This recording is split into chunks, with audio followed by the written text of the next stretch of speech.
Assalamualaikum dan salam sejahtera. Apa khabar anak-anak murid cikgu? Cikgu doakan agar semua dalam keadaan sihat. Kita akan belajar unit 11, Meraihkan Penyatuan. Tajuk, Kelab Rukun Negara. Pada hari ini, kita akan menguasai aspek tata bahasa, standard pembelajaran 5.2.14, memahami dan menggunakan kata berimbuhan sisipan mengikut konteks. Objektif pembelajaran yang akan murid-murid capai pada hari ini, pada akhir pembelajaran, murid-murid berupaya membina ayat menggunakan imbuhan sisipan dengan struktur yang tepat dan betul.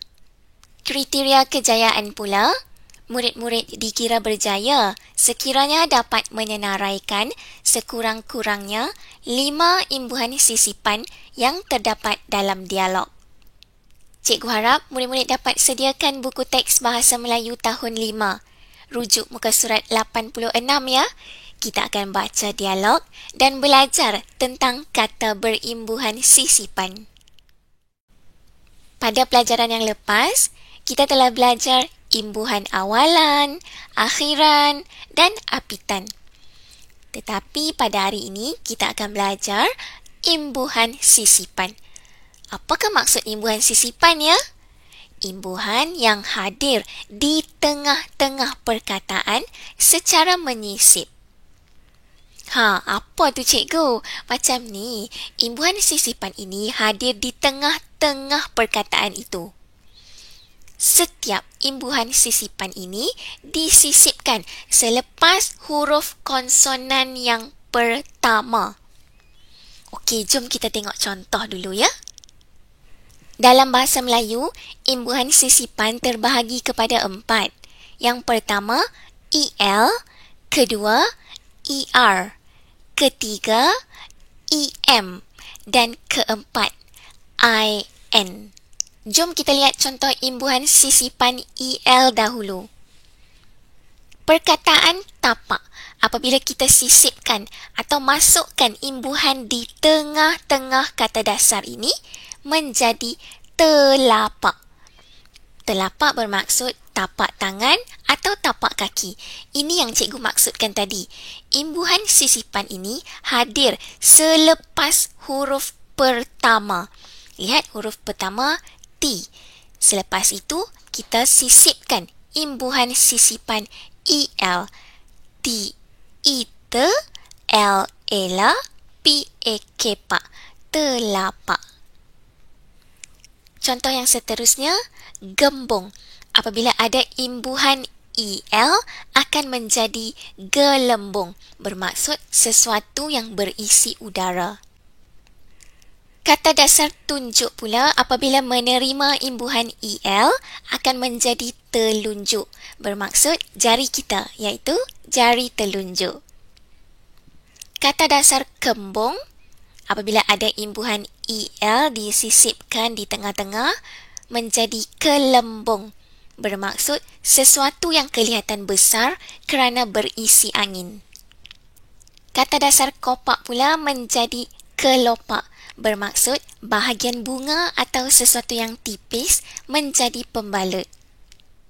Jom kita lihat contoh ayat menggunakan imbuhan sisipan EL, kelopak. Hanis dan Hana melihat kelopak bunga raya yang sedang mekar. Contoh imbuhan sisipan kedua, ER. Kata dasar kuping apabila menerima imbuhan sisipan ER menjadi keruping. Bermaksud selaput kering pada luka. Kata dasar sabut apabila ada imbuhan ER menjadi serabut. Bermaksud serat yang terdapat pada sabut atau fikiran yang tidak menentu. Kata dasar gigi apabila menerima imbuhan sisipan ER menjadi gerigi. Maksudnya gigi yang tajam pada permukaan atau tepi sesuatu.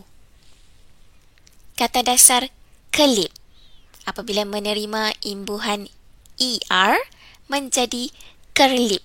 bermaksud mengerlip seperti lampu atau bintang. Bagi kata dasar cucuk pula, menjadi cerucuk, bermaksud batang kayu atau konkrit yang ditanam untuk menguatkan tapak bangunan. Contoh ayat menggunakan imbuhan sisipan ER, kerlip. Encik Hakim memasang lampu kerlip pada malam hari raya. Imbuhan sisipan ketiga, EM. Jom kita lihat contoh.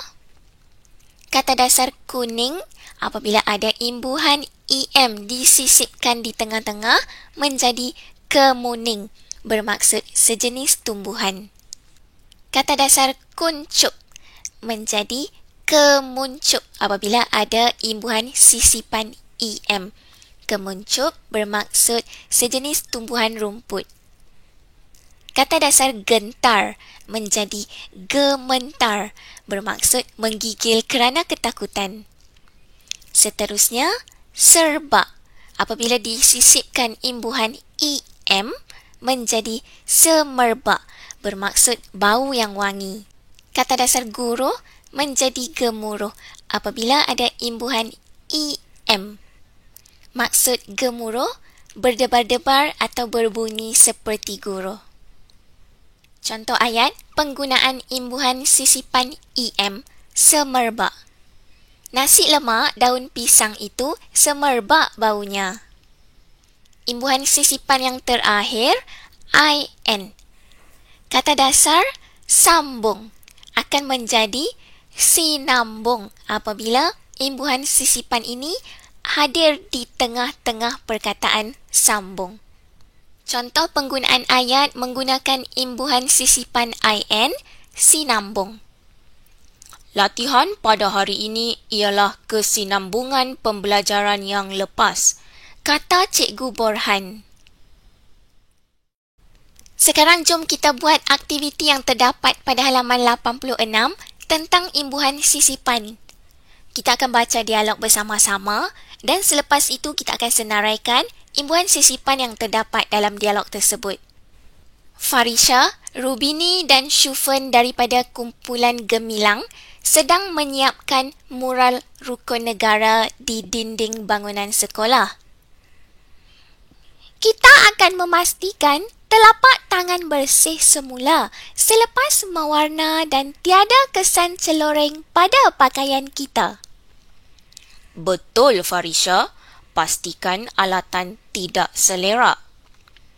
Jangan gementar semasa mewarnakannya. Nanti hasilnya tidak kemas. Lukisan jangan terlalu padat. Nanti nampak serabut pula. Jom kita cari dan kita bulatkan imbuhan sisipan yang terdapat dalam maklumat ini. Yang pertama, gemilang. Imbuhan sisipan apa ya? Ya, imbuhan sisipan EM. Selepas itu, telapak. Telapak menggunakan imbuhan sisipan EL. Yang ketiga, celoreng. Imbuhan sisipan yang kita gunakan EL. Ada lagi tak imbuhan sisipan? Ya, perkataan selera menggunakan imbuhan sisipan EL. Yang kelima, gementar menggunakan imbuhan sisipan EM. Dan yang terakhir, serabut. Serabut menggunakan imbuhan sisipan apa? Bagus, ER. Jom kita lihat dialog yang seterusnya pula. Mural rukun negara siap dengan cemerlangnya. Ada apa-apa idea untuk kita hiaskannya? Saya bercadang untuk menulis kata-kata hikmat pada kelopak bunga raya itu.